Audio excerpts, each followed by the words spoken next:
বলেছেন লা তাকরাবুজ জিনা ইন্নাহু কানা ফাহিশাতাও ওয়া সাআ সাবিলা।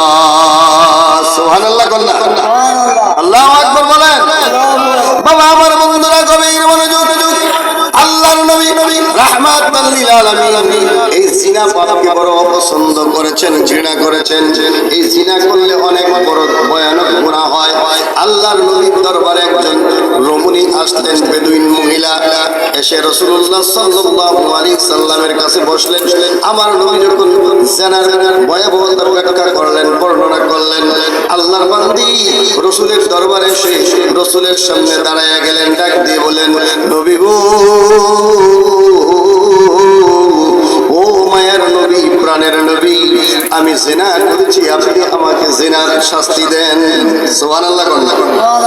আমরা তো এখন পাপ করি, পাপ করে না স্বীকার করতে চাই না, ঠিক কিনা বলেন? কিন্তু আপনি যখন পাপ করবেন, পাপ করে আপনি যখন আল্লাহর কাছে তওবা করবেন, তুবু ইলাল্লাহি তাওবাতুন নাসুহা, যখন আপনি তওবা করবেন কায়ুমুল বাক্যে আল্লাহ পাক রব্বুল আলামিন আপনার তওবা কবুল করে আপনাকে জান্নাতি বানিয়ে দিতে পারে কি পারে না? আওয়াজ দিয়ে বলেন, পারে কি পারে না? প্রিয় হাজিরিন, কথাগুলো শুনবেন, অল্প সময় আমি বলবো, তারপরে ইনশাআল্লাহ ধারাবাহিকভাবে মাহফিল চলবে। অনেক ওলামায়ে কেরাম আসছে। আল্লাহর নবী রাহমাতুল লিল আলামিন এইবার ওই মহিলা যখন আমার নবীর সামনে স্বীকার করলেন নিজের দোষ, মহিলা মুখটা ফিরাই ফেললেন, আমার নবী গার ফিরাই ফেললেন, গর্দান ফিরাই ফেললেন, বললেন, আমার নবী তার দিকে তাকাইলেন না। এবার মহিলা আমার নবীর যেই দিকে মুখ দিয়েছে ডান পাশে, এবার আমার নবীর সামনে মহিলা গিয়ে বলতেছে, নবী গো, ও প্রাণের নবী, আমি আল্লাহরে বড় ভয় পাই, আমি গুনাহ করছি, জিনা করছি, আপনি আমাকে জিনার শাস্তি দিয়ে দেন। নবীর সামনে যখন গেলেন, নবীজি আবার ওই মহিলাকে দেখে নবীজির ঘাড় মোবারক ফিরাই ফেললেন, অন্যদিকে চেয়ে গেলেন। সুবহানাল্লাহ। মহিলা পাগল হয়ে গেল, ইয়া রাসূলুল্লাহ। আবার নবীজির সামনে এসে কায়মুল বাক্যে নবীকে ডাক দিয়ে বলে, নবীজি, ইয়া রাসূলুল্লাহ, রাহমাতাল লিল আলামিন, আমি জিনা করেছি, আমাকে জিনার শাস্তি দেন। শুধু তাই নয়, জিনাই করি নাই, ওই জিনার বিনিময়ে আমার গর্ভে একটা জারজ সন্তান হয়েছে। জোরে কোন নাউজুবিল্লাহ। জিনা তো করছে, জিনার পরে তার গর্ভে কি আছে? জারজ সন্তানও আছে। নবীজি আবার মেয়েকে ডাক দিয়ে বললেন, ঠিক আছে, তোমাকে জিনার শাস্তি দেওয়া হবে, তবে তোমার গর্ভে যে বাচ্চাটা আছে এই বাচ্চা ভূমিষ্ঠ হওয়ার আগ পর্যন্ত তোমাকে শাস্তি দেওয়া যাবে না। যথারীতি মহিলা চলে গেলেন। বাচ্চা মায়ের গর্ভে আস্তে আস্তে বড় হচ্ছে। যখন বাচ্চা ভূমিষ্ঠ হলো, ভূমিষ্ঠ হওয়ার পরে পাগল বান্দে আল্লাহর ভয়ে এমন ভাবে তার অন্তর বিগলিত হয়ে গেছে, বাচ্চাটাকে তুলে নিয়ে রাহমাতাল লিল আলামিনের দরবারে চলে আসলেন। নবীজি ডাক দিয়ে বলেন, এ মহিলা, তোমাকে এখন শাস্তি দেওয়া যাবে না, মাত্র তুমি সদ্য বাচ্চাটাকে ভূমিষ্ঠ করেছো, এই বাচ্চা বড় হওয়ার আগ পর্যন্ত, অর্থাৎ যতদিন তোমার দুধ খায় 2 থেকে 2.5 বছর পর্যন্ত তোমাকে অপেক্ষা করতে হবে। তোমার বাচ্চা যখন তোমার দুধ পান শেষে তোমার এই বাচ্চা স্বাভাবিকভাবে যখন খানা পিনা খাইতে পারবে, দুনিয়ার মধ্যে চলতে পারবে, তখন তোমাকে শাস্তি দেওয়া হবে। অর্থাৎ 2 থেকে 2.5 বছর পরে তুমি তোমার বাচ্চা নিয়ে আসবে, তারপরে তোমাকে শাস্তি দেওয়া হবে। মহিলা পাগল হয়ে গেছে তাকে শাস্তি দেওয়ার জন্য। সুবহানাল্লাহ বলেন।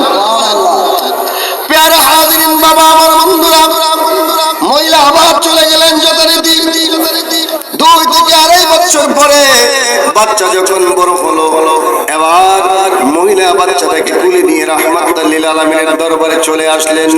নবীজিকে ডাক দিয়ে বলেন, ইয়া রাসূলুল্লাহ, ইয়া হাবিবাল্লাহ, নবীজি, আমার এই বাচ্চা 2 থেকে 2.5 বছর আমার দুগ্ধ পান করেছে। এখন বাচ্চা দুনিয়ার মধ্যে স্বাভাবিকভাবে দৌড়াদৌড়ি করতে পারে, হাঁটতে পারে, চলতে পারে, দুনিয়ার স্বাভাবিক খানা খাইতে পারে। নবীজি, আপনি আমাকে আবার জিনার শাস্তি দিয়ে দেন। সুবহানাল্লাহ বলেন না? এই পাপ করছে, পাপ করার পরে আল্লাহর ভয়ে তার এই সিনার ভিতরে, তার মনের ভিতরে আল্লাহর ভয়ে তার সিনাটা কাঁপতেছে, কম্পন করতেছে জাহান্নামের আযাবের ভয়ে। কিসের ভয়ে? জাহান্নামের আযাবের ভয়ে। নবীজি আবার ডাক দিয়ে বলে, এ আমার সাহাবারা, আল্লাহর বান্দী আল্লাহকে ভয় পাইছে, জিনা করেছে, জিনার পাপ শাস্তি গ্রহণ করার জন্য আমার কাছে আসছে। তোমরা তাকে কি করো? শাস্তির ব্যবস্থা করো। শাস্তির বিধান যখন আপনি প্রয়োগ করবেন, আল্লাহ পাক রব্বুল আলামিন কুরআনুল কারীমে সূরা নূরের 2 নম্বর আয়াতে আমার আল্লাহ বলেছেন, যখন কোন বান্দাকে শাস্তি দেওয়া হবে, জিনার শাস্তি, জিনার শাস্তি দেওয়ার সময় লোকেরা সেটা প্রত্যক্ষ করবে। কি করবে? মানুষ সেটা প্রত্যক্ষ করবে। একজনকে শাস্তি দিলে আরেকজন যাতে দেখে শিক্ষা পায় যে জিনা করলে এরকম ভয়াবহ শাস্তি আছে। ঠিক কিনা বলেন? জিনা করলে কি করতে হবে? যদি কোনো অবিবাহিত ব্যক্তি জিনা করে তাহলে তাকে 100 বেত্রাঘাত করতে হবে, 1 বছরের জন্য দেশান্তরিত করতে হবে। এটা আল্লাহর বিধান। কার বিধান? আল্লাহর বিধান।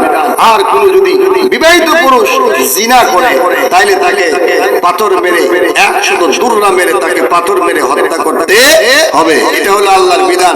আল্লাহ পাক রব্বুল আলামিন বলেন, যখন ওই জিনার বিধান দেওয়া হয় তখন তোমরা কি করবে?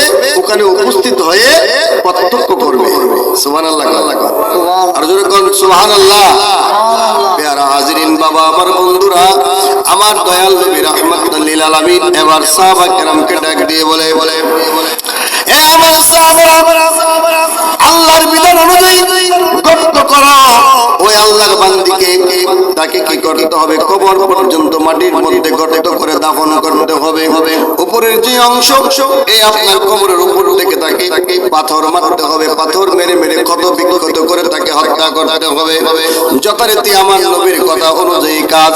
সাহাবায়ে কেরাম গর্ত করলেন তাকে, আর তারপরে গর্ত করার পরে তাকে কবর পর্যন্ত মাটির মধ্যে দাফন করে দেওয়া হলো। সুবহানাল্লাহ। কন্যা কি করছে? কবর পর্যন্ত তাকে দাফন করে দিয়েছে। সাহাবা কেরাম ঘৃণা করে তাকে পাথর নিক্ষেপ করতেছেন। আল্লাহর বান্দী আল্লাহর ভয়ে আল্লাহকে ডাকতেছেন, ওগো আল্লাহ, তারপর তুমি আমারে ক্ষমা করে দাও। আর এখন আমরা পাপ করি, আবার মুখ ফুলাইয়া আড়ি। এরকম আছে কিনা? জিনা করে, ব্যভিচার করে, জুয়ার ব্যবসা করে, আপনার কি বলে গুটির ব্যবসা করে, এরকম আছে কিনা? আর কথা বলেন, এরকম আছে কিনা? যত খারাপ অন্যায় কাজ আছে সে করে, আবার সমাজের মধ্যে সে বুক ফুলাইয়া হাঁটে। ঠিক কিনা বলেন? কারণ তার কাছে অবৈধ টাকা আছে। কি আছে? অবৈধ টাকা আছে। সমাজের মধ্যে সে অবৈধ টাকা দিয়ে সন্ত্রাস লালন পালন করে। জোরে কন্যা নাউজুবিল্লাহ। আর জোরে কন্যা নাউজুবিল্লাহ। তার ভয়ে কেউ কথা বলতে চায় না।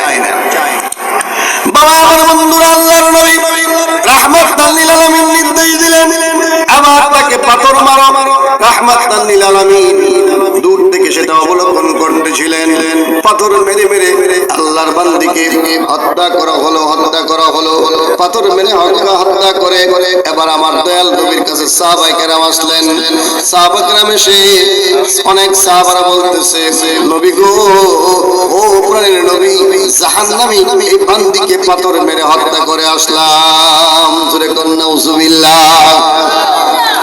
আল্লাহর নবী ডাক দিয়ে বলে, এ আমার সাহাবারা, খবরদার, আমার এই উম্মত আল্লাহর বান্দীকে তোমরা জাহান্নামী বলবা না, জাহান্নামী বলবা না। ওই বান্দীকে যখন তোমরা পাথর মেরে হত্যা করেছো, আমার আল্লাহ পাক রব্বুল আলামিন তার এই তওবাটাকে এমন ভাবে কবুল করেছেন,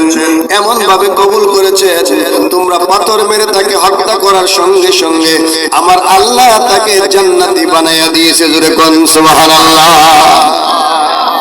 এজন্য তোমরা শুনে রাখো, যদি কোনো জান্নাতি নারীর কবর জিয়ারত করতে চাও তাইলে তোমরা আমার এই আল্লাহর বান্দির কবর জিয়ারত করো, কারণ সে জান্নাতি বান্দি। জোরে কোন মারহাবা, আর জোরে কোন না মারহাবা।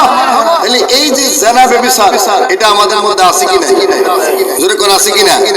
সমাজের রন্ধ্রে রন্ধ্রে এটা ঢুকে গেছে। এখন বর্তমান যুগে এই যে বিষয়টা ওপেন হয়ে গেছে, ওপেন। আপনি ফেসবুকে ঢুকবেন, ইউটিউবে ঢুকবেন, গুগলে ঢুকবেন, এই সমস্ত সাইটগুলো বাচ্চারা অ্যাভেলেবেল দেখতেছে। আপনারা আপনাদের ছেলে মেয়েকে আদর করে মোবাইল কিনে দেন, অ্যান্ড্রয়েড মোবাইল। দেখবেন বাচ্চাটা বাহানা করে, তুমি যদি আমার মোবাইল কিনে না দাও আমি স্কুলে যাইতাম না। তাহলে এই মোবাইলের ভিতরে এমন কি জাদু আছে যে এই মোবাইলটা না দিলে সে স্কুলেই যাবে না?